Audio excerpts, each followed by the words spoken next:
Hello everyone, मेरा नाम है दीपक और आप सभी का स्वागत है दीपक ग्राफिक हिंदी यूट्यूब चैनल पे। और ये है चैप्टर नंबर 9 और इस चैप्टर नंबर 9 में हम बात करने वाले हैं ब्लेंडर के collection menus and view layers के बारे में।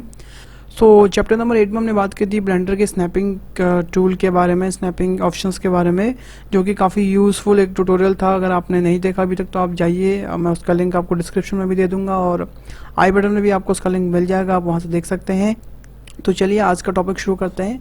तो आज का टॉपिक है ब्लेंडर के कलेक्शंस के बारे में, ठीक है, जिन्हें हम आउटलाइनर भी कहते हैं एंड कलेक्शंस भी कहते हैं एंड नॉर्मल अगर मैं बोलूँ तो हम लेयर्स भी कहते हैं। जो आप यहाँ पर देख सकते हैं राइट हैंड साइड पे हमारा एक पूरा कलेक्शन का पूरा पैनल है, ओके। एंड यहाँ पे हमें ब्लेंडर के कलेक्शंस मिलते हैं और यहाँ पे हमारे पास आप देख सकते हैं कि सबसे ऊपर लिखा आता है सीन कलेक्शन, फिर आता है कलेक्शन, ओके। एंड फिर उसके अंदर सारे ऑब्जेक्ट्स हैं। सो ब्लेंडर में बेसिकली क्या होता है कि जब भी आप एक न्यू फाइल खोलते हैं तो आपके पास डिफ़ॉल्ट ऑब्जेक्ट्स रहते हैं। जैसे हमारे पास अभी कैमरा है, क्यूब है और लाइट है, ठीक है। तो ये एक ऑटोमेटिक एक प्री जनरेटेड कलेक्शन बनाता है। यहाँ पर आप देख सकते हैं, तो ये से इस कलेक्शन के अंदर ये ऑटोमेटिक हैं, ओके। एंड जो ये सीन कलेक्शन है इसके अंदर ये कलेक्शन कंटेन करता है, ओके। तो जो मेन कलेक्शन होता है वो सीन कलेक्शन होता है, उसके बाद फिर कलेक्शंस होते हैं, फिर कलेक्शंस के अंदर भी हमारे ऑब्जेक्ट्स होते हैं, ओके। एंड मैं आगे आपको बताऊंगा कि आप कलेक्शन के अंदर भी कलेक्शन बना सकते हैं एंड कैसे आप कोई भी ऑब्जेक्ट को किसी कलेक्शन से दूसरे कलेक्शन में मूव कर सकते हैं, कैसे आप एक ही ऑब्जेक्ट को दूसरे मतलब एक ऑब्जेक्ट दोनों कलेक्शन में रख सकते हैं। सो ये अब हम सब इन सब के बारे में बात करेंगे इस टॉपिक में। एंड वीडियो स्टार्ट करने से पहले गाइज, अगर आपने अभी तक वीडियो लाइक नहीं किया तो प्लीज़ इस वीडियो को लाइक कीजिएगा और अगर आप मेरे चैनल पर नए हैं तो प्लीज़ इस चैनल को सब्सक्राइब कीजिएगा, क्योंकि मैं ब्लेंडर से रिलेटेड ऐसे ही इंटरेस्टिंग टॉपिक पे वीडियोस बनाते रहता हूँ। एंड चलिए शुरू करते हैं। जब भी आप न्यू ब्लेंडर खोलते हैं तो आपके पास ये कलेक्शन मेन्यू रहता है, जिसमें हमारे पास एक कलेक्शन जिसके अंदर हमारे ये कैमरास और लाइट एंड क्यूब रहता है। तो सबसे पहले अगर हमको इस कलेक्शन का नाम चेंज करना है तो उसके लिए हम क्या करेंगे, हम डबल क्लिक करेंगे एंड यहाँ पर हम कोई भी नाम दे सकते हैं। जैसे मैं इसको नाम दे रहा हूँ डिफ़ॉल्ट ऑब्जेक्ट, ओके। तो मैंने लिखा डिफ़ॉल्ट ऑब्जेक्ट एंड ये हमारे डिफ़ॉल्ट ऑब्जेक्ट हो गए, यहाँ आप देख सकते हैं, ओके। तो इस डिफ़ॉल्ट ऑब्जेक्ट के अंदर हमारे ये सारे ऑब्जेक्ट आ गए हैं। एंड अब मान लीजिए कि अगर मैंने कोई ऑब्जेक्ट ऐड किया, ठीक है, जैसे मान लीजिए मैंने अभी एक सुजैन ऐड किया या मंकी, जो भी हमारा ये इसे हमने ऐड किया और मैंने इसे साइड में रख दिया, तो आप देख सकते हैं जो भी कलेक्शन सिलेक्ट था वो उसी के अंदर आया, ओके। तो इस चीज़ का आप ध्यान रखिएगा, जब भी आप कोई नया ऑब्जेक्ट इंपोर्ट कर रहे हैं या फिर कोई भी एक नया ऑब्जेक्ट ऐड कर रहे हैं तो वो उसी कलेक्शन के अंदर आएगा जो कलेक्शन आपने सिलेक्ट किया हुआ है लास्ट टाइम, ओके। अगर मान लीजिए मैंने सीन कलेक्शन सिलेक्ट किया हुआ है, अब मैं कोई चीज़ ऐड करता हूँ, जैसे मैंने ऐड किया कौन ऐड किया, तो आप देखिए अब वो सीन कलेक्शन में के अंदर आया है, ना कि उस डिफ़ॉल्ट ऑब्जेक्ट के अंदर। आप देख सकते हैं डिफ़ॉल्ट ऑब्जेक्ट के अंदर नहीं है, वो सीन कलेक्शन के अंदर है। यहाँ पर आप लाइन देख सकते हैं, तो ये है सीन कलेक्शन का और ये सारे जो ऑब्जेक्ट हैं, ये जो लाइन जुड़ रही है ये डिफ़ॉल्ट ऑब्जेक्ट के अंदर किया, ओके। ये आप हमेशा ध्यान रखिए कि जब भी आप कोई नया ऑब्जेक्ट ऐड कर रहे हैं तो मेक श्योर कि आप सही कलेक्शन चूज़ कर रहे हो, ठीक है। नहीं तो कभी कभी ऐसा होता है कि आप काम कर लेते हैं बहुत सारा और आपको बाद में ध्यान आता है अरे हमने तो गलत कलेक्शन सेलेक्ट कर लिया। तो जब भी आप ऑब्जेक्ट बनाएं तो आप कलेक्शंस को पहले से ही प्री डिफाइन कर लीजिए कौन से कलेक्शन पे हम ऐड करने वाले हैं, ओके। अब मान लीजिए कि आप एक नया कलेक्शन बनाना चाहते हैं तो वो आप कैसे बना सकते हैं। सो उसके 3 तरीके हैं। जैसे पहला तरीका क्या है कि हम एम प्रेस करेंगे कीबोर्ड पे। आई थिंक मैंने अपनी कीबोर्ड शॉर्टकट VR नहीं खोले, सॉरी। हाँ ना, आप देख सकते हैं मेरे शॉर्टकट्स। सो अगर मैं एम प्रेस करूंगा तो यहाँ पे हमारे पास आता है मूव टू कलेक्शंस, ठीक है। तो जैसे हम मूव टू कलेक्शन पे देखते हैं हमारे पास यहाँ पे 2 नाम ऑलरेडी आ रहे हैं, ठीक है। सो पहला नाम है सीन कलेक्शन, दूसरा है डिफ़ॉल्ट ऑब्जेक्ट। तो सीन कलेक्शन तो आपको मैंने बताया कि सीन कलेक्शन में तो अभी है ही, ठीक है, जो हमने सीन कलेक्शन सेलेक्ट किया था। एंड जो दूसरा नाम आ रहा है वो आ रहा है डिफ़ॉल्ट में, डिफ़ॉल्ट ऑब्जेक्ट जो हमने रीनेम किया था, जो पहले से प्री मेडेड था, ओके। तो अब यहाँ पे आपके पास चॉइस है, आप उसको डिफ़ॉल्ट ऑब्जेक्ट में डाल सकते हो या फिर आप न्यू कलेक्शन बना सकते हो, ठीक है। अगर आप न्यू कलेक्शन पे क्लिक करते हो तो यहाँ से आपसे अब पूछेगा कि नाम रखो इसका। तो मान लो जैसे मैंने इसका नाम रख दिया कौन, ठीक है, मैं ऐसा कौन नाम रख दिया एंड देन मैंने ओके कर दिया, ठीक है। जब मैं इसे ओके करूँगा अब यहाँ देखिए हमारे पास एक कौन का एक अलग से कलेक्शन बन गया है, ओके, और उसके अंदर ही आ गया है। और आप एक चीज़ नोटिस कीजिए, ये दोनों कलेक्शन सीन कलेक्शन के अंदर हैं, ठीक है। और ये जो जितने सब ऑब्जेक्ट हैं वो अलग अलग कलेक्शंस के अंदर हैं, ओके, तो आपको देखिए यहाँ पे हमारा ये कौन एक नए कलेक्शन में आ गया है। एंड दूसरा तरीका क्या है कलेक्शन बनाने का, दूसरा आप यहाँ से भी एक कलेक्शन बना सकते हो। तो यहाँ देखिए जैसे मैं क्लिक करूँगा तो हमारा एक न्यू कलेक्शन यहाँ बन जाएगा। पर मैंने आपको जैसे बता दें कि जो भी आप सिलेक्ट करोगे वो उसके अंदर ही कलेक्शन बनाएगा। तो मेक श्योर आप बाहर सेलेक्ट करें उसके बाद कलेक्शन बनाए तो आपका एक न्यू कलेक्शन बन जाएगा। एंड तीसरा तरीका है कि आप राइट क्लिक करें और यहाँ पर ऑप्शन आता है न्यू कलेक्शन। तो आप जैसे न्यू कलेक्शन करेंगे तो यहाँ से भी हम न्यू कलेक्शन बना सकते हैं। तो 3 तरीके हैं कलेक्शन बनाने के, जो भी आपको हैंडी लगता है आप उसे यूज़ कर सकते हैं। एंड मैंने अभी 2 दिन पहले एक वीडियो डाली है ब्लेंडर के कलेक्शंस के बारे में, जिसमें काफ़ी अपडेट्स हैं ब्लेंडर के कलेक्शन में। तो आप अगर चाहते हो थोड़ा और डीपली नॉलेज तो आप मेरी वो वीडियो भी देख सकते हो, मैं उसका लिंक भी डिस्क्रिप्शन में दे दूंगा, आप उसे देख लीजिएगा। ओके, देन अब हम बात करते हैं कि बाय डिफ़ॉल्ट अगर मान लो आपने एक कौन और ऐड किया, ठीक है, आपने कौन ऐड किया क्या, एंड उसके बाद आपको बाद में ध्यान आता है कि आपने वो रॉन्ग कलेक्शन में ऑब्जेक्ट ऐड कर दिया है। अब आपको वो राइट कलेक्शन में डालना है, मतलब आपको वो कौन्स के अंदर डालना था पर वो गलती से डिफ़ॉल्ट ऑब्जेक्ट सिलेक्ट हो गया और अब वो उसके अंदर चले गया। अब आप इस कौन को इसके अंदर कैसे ला सकते हैं, तो उसके भी 2 तरीके हैं। पहली चीज़ आप एम प्रेस करेंगे, जैसा मैंने आपको पहले बताया, या तो आप यहाँ से सीधा डायरेक्ट कौन वाला सिलेक्ट कर लेंगे तो ये कौन में चले जाएगा, ठीक है, मैं कंट्रोल Z कर रहा हूँ।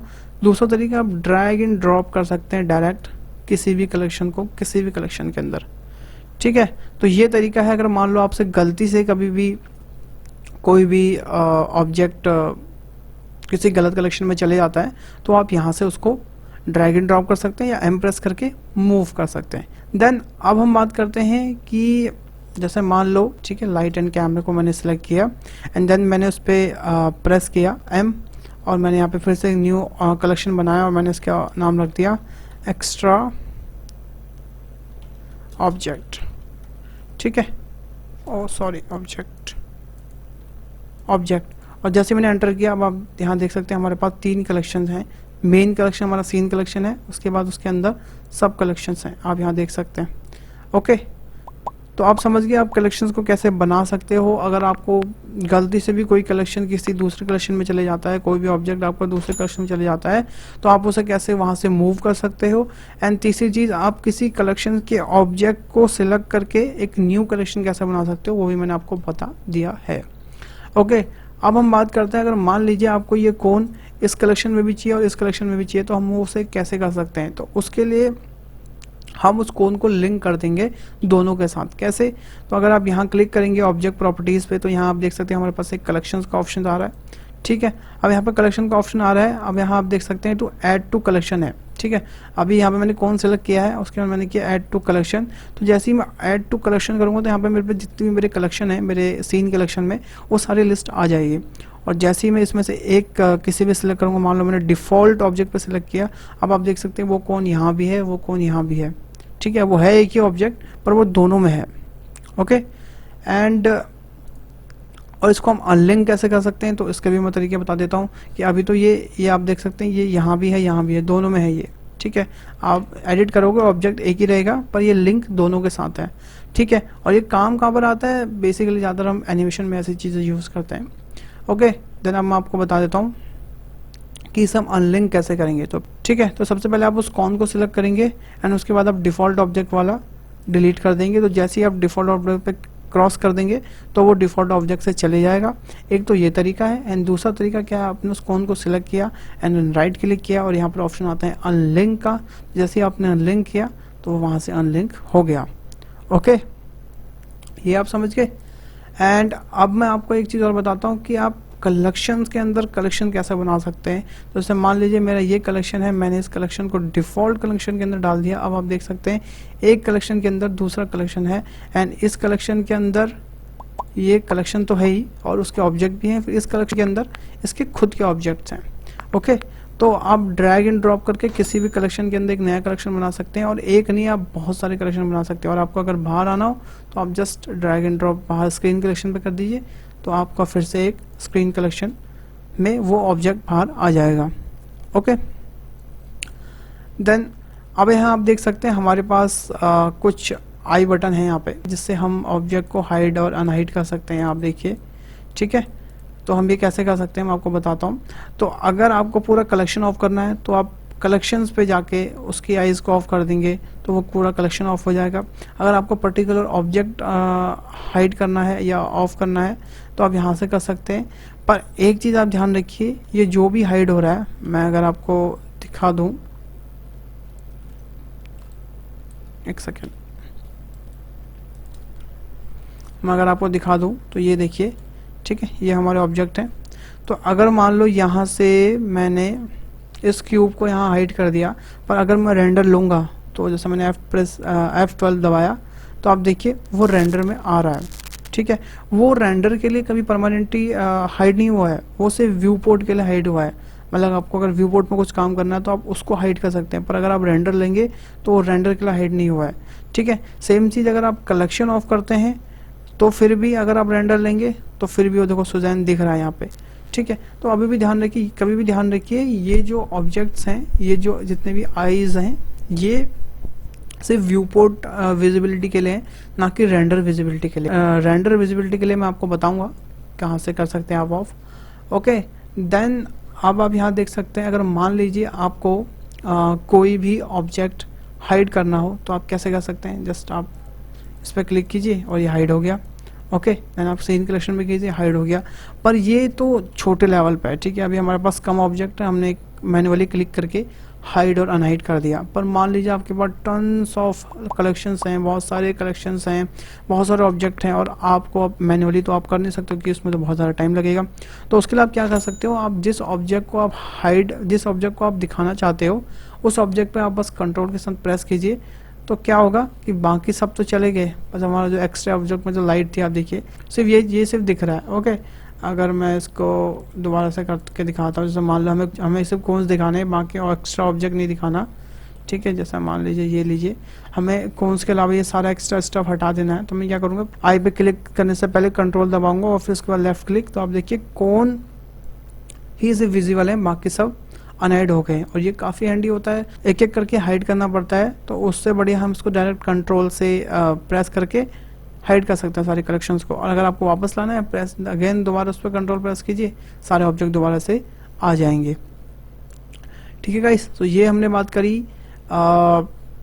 कलेक्शंस के बारे में। एंड अब हम थोड़ा बात करते हैं कलेक्शंस के थोड़ा और ऑप्शंस के बारे में। तो अगर आप यहाँ क्लिक करेंगे तो यहाँ आप देखिए हमारे पास कुछ ऑप्शंस होते हैं, जैसे सीन है, व्यू लेयर है, सीक्वेंस है, ब्लेंडर फाइल्स है, डेटा एपीआई है, ठीक है, ये सब कुछ है। तो यहाँ पर वो शो करता है, ठीक है। अभी वो सीन कलेक्शन पे है, आप देखिए ये सीन कलेक्शन पे हमें शो कर रहा है। ओके, अगर हम व्यू लेयर पर करेंगे तो हमारे सिर्फ व्यू लेयर्स दिखेंगी, तो वो हमारे पास चॉइस होती है हम किस पे काम कर रहे हैं, हम क्या हमको रखना है। अगर हमें सीक्वेंस देखना है, अभी हमारे पास सीक्वेंस कोई है नहीं, सीक्वेंस इन द सेंस कि अगर हमने कोई एडिटिंग या कुछ वीडियो के हमारे पास पार्ट हैं, ठीक है। अगर हमारे पास ब्लेंडर फाइल्स है तो हमारे पास देखिए सारी ब्लेंडर फाइल्स यहाँ पर आ गई है, ठीक है। जितनी भी हमारी बनी है अभी तक, मैसेज, मटेरियल, लाइन स्टाइल, सब कुछ वो दिखा देगा। देखिए कैमरा का उसने अलग से बनाया, ब्रशेस का उसने अलग से है, ठीक है। तो अभी हम व्यू लेयर पर रखेंगे क्योंकि हम व्यू लेयर के बारे में बात करने वाले हैं इसमें। इसके बाद अब हम बात करते हैं व्यू लेयर के बारे में। Okay, and view layer exactly क्या काम करता है और कैसे काम करता है। एंड उससे पहले अगर आपको कलेक्शंस के और भी शॉर्टकट्स के बारे में जानना है तो आप यहाँ ऑब्जेक्ट पे जाके एंड यहाँ पर अगर आप कलेक्शन पे जाएंगे तो यहाँ आप देख सकते हैं रिमूव फ्रॉम द कलेक्शन आप कैसे कर सकते हो, and remove from all collection आप कैसे कर सकते हो। ये आपको ट्राई कर लीजिएगा, ठीक है, क्योंकि यहाँ पर ये ऑप्शंस थे तो मेरे को लगा कि मैं करके क्या दिखाऊँ। यहाँ पर तो ये ऑटोमेटिक लिखता है कि हम कैसे रिमूव कर सकते हैं, कैसे हम ऐड कर सकते हैं। क्रिएट न्यू कलेक्शन के लिए हम जी प्रेस करते हैं, और मूव टू कलेक्शन के लिए मैंने आपको बताया था कि हम एम प्रेस करते हैं। लिंक के लिए मैंने आपको बताया कि हम शिफ्ट एम प्रेस करते हैं। तो आप यहाँ से भी वो सारे शॉर्टकट्स देख सकते हैं अगर आप शॉर्टकट्स के साथ काम करना पसंद करते हैं तो। ओके, देन अब हम बात करते हैं व्यू लेयर के बारे में। तो यहाँ आप देख सकते हैं हमारे पास एक व्यू लेयर होती है, ऊपर आप टॉप लेयर पे देख सकते हैं। एंड इस व्यू लेयर पे डिफाइंड होता है कि कौन से ऑब्जेक्ट हमें कौन सी लेयर पर दिखाने हैं। ओके, एंड ये व्यू लेयर क्या काम करता है मैं अब आपको बताता हूँ। तो अभी आप देख सकते हैं इस व्यू लेयर का मैं नाम चेंज कर रहा हूँ। इसका मैंने नाम रखा फुल सीन, ठीक है, ठीक है, मैंने इसका नाम रखा फुल सीन। अब इसमें क्या हमारा फुल सीन शो हो रहा है, ठीक है, ये सारा सीन जितना भी हमारा इसमें ये शो हो रहा है। ओके, देन अब मैं यहाँ पे एक नई व्यू लेयर बनाता हूँ। तो मैंने यहाँ पे इस पर क्लिक किया और यहाँ पे जैसे ही मैंने यहाँ पे न्यू पे क्लिक किया तो आप देख सकते हैं हमारे पास एक न्यू व्यू लेयर बन गई है। अब मैं यहाँ पे क्लिक करूँगा और इसका नाम रख दूंगा ओनली कॉन्स। ठीक है, अब क्या होगा, अब हम इस सीन में जो हमारा दूसरा सीन बना है उसके अंदर हम सिर्फ कॉन्स को देखना चाहते हैं, एक्सेप्ट और किसी को नहीं। तो मैं क्या करूँगा, यहाँ मैंने कॉन्स के कलेक्शन पे क्लिक किया कंट्रोल के साथ और मेरे को सिर्फ यहाँ कौन देखने हैं। ठीक है, पर आप एक चीज़ नोटिस कीजिए, जब मैं फुल सीन के अंदर जाता हूँ तो हमें सारे ऑब्जेक्ट दिखते हैं, जो मैंने हाइड किए थे वो भी हमें दिखते हैं। पर अगर मैं कौन लेयर में जाता हूँ ओनली कॉन्स में तो हमें सिर्फ कॉन्स दिखते हैं और कुछ नहीं दिखता है। पर स्टिल मैं आपको एक बात और बता दूँ, ये अभी भी परमानेंटली रेंडर के लिए ऑफ नहीं हुए हैं। अगर मैं रेंडर करूँगा तो हमें सारे ऑब्जेक्ट फिर भी दिखेंगे। तो उसके लिए मैं आपको बताऊँगा आप कैसे कर सकते हो। ओके, तो हमने देखा कि हम यहाँ पे सीन बना सकते हैं अलग अलग। ठीक है, व्यू लेयर्स बना सकते हैं अलग अलग। मतलब हमको अगर हमारे पास कोई बिग एनवायरनमेंट है और हमें पर्टिकुलर ऑब्जेक्ट्स पे काम करना है तो हम ऐसे करके बना सकते हैं। ठीक है, हम फुल सीन में सब कुछ रख सकते हैं। ठीक है, और जो हमारा मेन ऑब्जेक्ट है उनको हम कुछ ऐसे दिखा सकते हैं। ठीक है, देन अब हम बात कर लेते हैं कुछ इन ऑप्शंस के बारे में जिन्हें कहते हैं रिस्ट्रिक्शन टॉगल्स। ओके, तो अभी मैं इन सारों को ऑन कर रहा हूँ एक्सेप्ट दो को, इनको हम बाद में करेंगे। ठीक है, इन दोनों पे काम जब हम थोड़ा रेंडरिंग का पार्ट करेंगे तब भी उसमें हमारा काम आएगा, एंड इस ऑप्शन पे भी हम बाद में काम करेंगे। अभी मैं आपको ये स्टार्टिंग के 5 बता देता हूँ। ठीक है, ये क्या काम करते हैं। ठीक है, तो जैसे आपने यहाँ इनेबल किया, यहाँ देख सकते हैं हमारा सबके आगे वो ऑप्शंस आ गए। ठीक है, अभी मान लो मैं फुल सीन पे गया। ठीक है, तो यहाँ पे सबसे आगे आप देख सकते हैं यहाँ पे ये कि एरो का निशान बना आ रहा है। ठीक है, तो ये होता है disable selection. Disable selection in the sense कि अगर मान लो मैंने सुजैन को इस पे क्लिक कर दिया तो अब आप देख सकते हैं कि मैं सब पे क्लिक कर सकता हूँ। ठीक है, पर मैं सुजैन को क्लिक नहीं कर सकता। देखो अब यहाँ मैं सबको सिलेक्ट कर रहा हूँ पर सुजैन सिलेक्ट नहीं हो रहा है। तो मतलब ये इतना यूज़फुल एक टूल लगा मुझे जब मैंने इसके को पे काम करना स्टार्ट किया, क्योंकि ऐसा होता है कि आपके पास कभी भी बहुत सारे ऑब्जेक्ट्स होते हैं और आप चाहते हो कि आप पर्टिकुलर ऑब्जेक्ट को ही सिलेक्ट करें एंड कुछ ऑब्जेक्ट सिलेक्ट ना हो, तो उसके लिए ये बहुत अच्छा है। तो इसमें हम इसको आप देख सकते हैं मैंने सुजैन को सिलेक्शन डिसेबल कर दिया तो वो नहीं सिलेक्ट हो रहा है, एक्सेप्ट सारे सिलेक्ट हो रहे हैं। ओके, तो इससे आप व्यू पोर्ट में किसी भी ऑब्जेक्ट को का सिलेक्शन हाइड और अनहाइड कर सकते हैं। ओके, देन अब जो ऑप्शन आता है ये आपको मुझे पता चली गया कि जिससे हम हाइड और अनहाइड कर सकते हैं। पर जो ये ऑप्शन है मॉनिटर वाला, डिस्प्ले इन व्यू पोर्ट वाला, तो इस पर अगर हम करेंगे तो इसमें भी ऑब्जेक्ट हाइड ही होता है। पर अब आप पूछोगे कि इन दोनों में डिफरेंस क्या है, तो इन दोनों में डिफरेंस ये है कि अगर मान लो मैंने कौन वाली लेयर को यहाँ से हाइड किया तो अगर अब मैं कौन ऑन इसमें ओनली में भी जाऊंगा तो वो यहाँ से भी हाइड हो जाएंगे। व्यू लेयर को भी हाइड कर सकता है। ओके, यहाँ से, और आप यहाँ देख सकते हैं कि अगर मैं यहाँ से इसको इनेबल कर दूं तो ये यहाँ भी अब इनेबल हो जाएगा। ठीक है, तो ये जो दूसरा आइकन होता है ये व्यू लेयर के लिए बेसिकली यूज होता है कि व्यू लेयर में अगर आप चाहते हो कि कोई ऑब्जेक्ट ना दिखे व्यू लेयर में भी तो आप यहाँ से हाइड कर सकते हो। ओके, देन जो तीसरा ऑप्शन आता है वो आता है डिसेबल रेंडर। ओके, तो अब ये जो हमारा मेन है वो यही है कि अगर मान लो आपको कोई ऑब्जेक्ट रेंडर में नहीं दिखाना तो आप वो कैसे कर सकते हैं। मान लो मुझे ये क्यूब नहीं दिखाना एक्सेप्ट सब कुछ दिखाना है, तो मैं क्या करूँगा, इस क्यूब के वहाँ पर जाके इसका जो ये वाला आइकन है कैमरा वाला इसको डिसेबल कर दूंगा। अगर अब मैं रेंडर लूँगा तो मेरे को सारे ऑब्जेक्ट दिखेंगे पर वो क्यूब नहीं दिखेगा। ओके, तो आप ये ध्यान रखिए कि ये जो 3 ऑब्जेक्ट हैं ये सिर्फ व्यू पोर्ट के लिए काम करते हैं, पर जो चौथा ऑब्जेक्ट है ये रेंडरिंग में भी काम करता है। ओके, एक तरीका तो ये है कि हम रेंडर ऐसे अनहाइड कर सकते हैं। ओके, एंड दूसरा कि हम पूरा कलेक्शन को ही ऑफ कर दें तो अब भी वो रेंडर नहीं होगा। आप देखिए वो रेंडर नहीं हुआ, बाकी हमारा सब कुछ रेंडर हुआ है। ठीक है, तो ऐसे आप रेंडरिंग में ऑब्जेक्ट को हाइड और अनहाइड कर सकते हैं। ठीक है गाइज, सो एंड कुछ चीज़ और बताता हूँ आपको मैं कलेक्शंस के बारे में। एंड अब आप देखिए कि हम कलेक्शन को इंस्टेंसिंग कैसे कर सकते हैं। इंस्टेंसिंग होता है कि उसी कलेक्शन का एक proxy match, proxy in the sense कि वो उसका वहाँ पे ऑब्जेक्ट तो रहेगा, एक फिजिकल ऑब्जेक्ट तो रहेगा पर उसका जो मैश काउंट है वो काउंट नहीं होगा। ओके, एंड ये यूजुअली तब हम काम करते हैं जब हमको कोई सिमुलेशन करनी होती है कि हमारे पास बहुत सारी सिमुलेशन, जैसे मान लो हमारा एक ऑब्जेक्ट है वो काफ़ी हाई पॉली है और अगर हम उसको डुप्लीकेट करेंगे तो उसका मैश इंक्रीज होते चले जाएगा और उससे हमारा जो सॉफ्टवेयर है, जो फाइल है, वो हैवी होगी और जो सिमुलेशन करने में हमें प्रॉब्लम होगी। पर उसके लिए हम इंस्टेंसिंग का यूज़ करते हैं और वो इंस्टेंसिंग क्या होती है मैं आपको बताता हूँ। जैसे मान लीजिए मैंने इस डिफ़ॉल्ट क्यूब को यहाँ से ड्रैग एंड यहाँ व्यू पोर्ट पर ड्रैग एंड ड्रॉप किया, तो आप देख सकते हैं कि हमारा एक प्रॉक्सी मैश बन गया है। ओके, अब मैं इसको कहीं भी मूव रोटेट कर सकता हूँ पर मैं इसको एडिट नहीं कर सकता। ओके, आप देख सकते हैं मैं इसका टैब मोड पे प्रेस कर रहा हूँ, हम इसको एडिट नहीं कर सकते। एंड मेन इंपॉर्टेंट थिंग, ये अभी भी हम अपने ओरिजिनल लिंक से लिंक है। अगर मैं इसमें कुछ भी चेंज करता हूँ, मान लो मैंने इस क्यूब को सिलेक्ट किया और इसको थोड़ा सा मैंने ऐसे ऊपर को किया, तो जो भी चेंजेस मैं यहाँ करूँगा वो वहाँ इफेक्ट ऑटोमेटिक ही होंगे।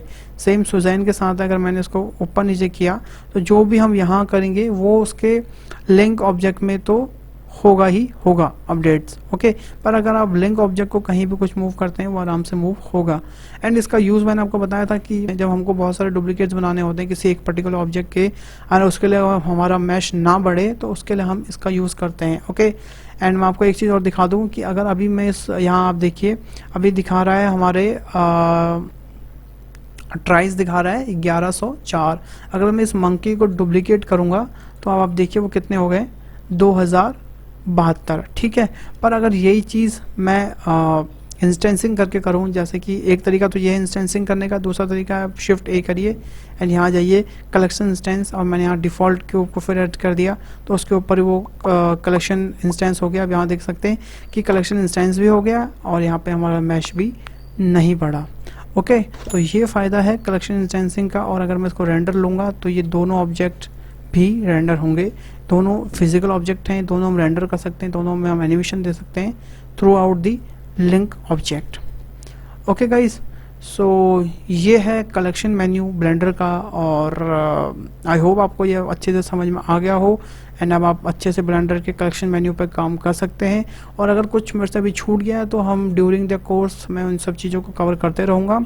एंड तो आज का चैप्टर मैं यहीं पर ख़त्म करता हूँ। अगर आपको ये वीडियो अच्छी लगी हो तो आप इस वीडियो को लाइक कीजिएगा एंड मेरे चैनल को सब्सक्राइब कीजिए एंड अपने वैल्यूएबल कमेंट्स मेरे को नीचे बताइए, शेयर कीजिए अपने कमेंट्स, अपनी प्रॉब्लम्स मेरे साथ शेयर कीजिए। आई होप उसका आपके लिए सोल्यूशन निकालूंगा। एंड तब तक के लिए अपना ध्यान रखिए। Bye bye, take care and stay home.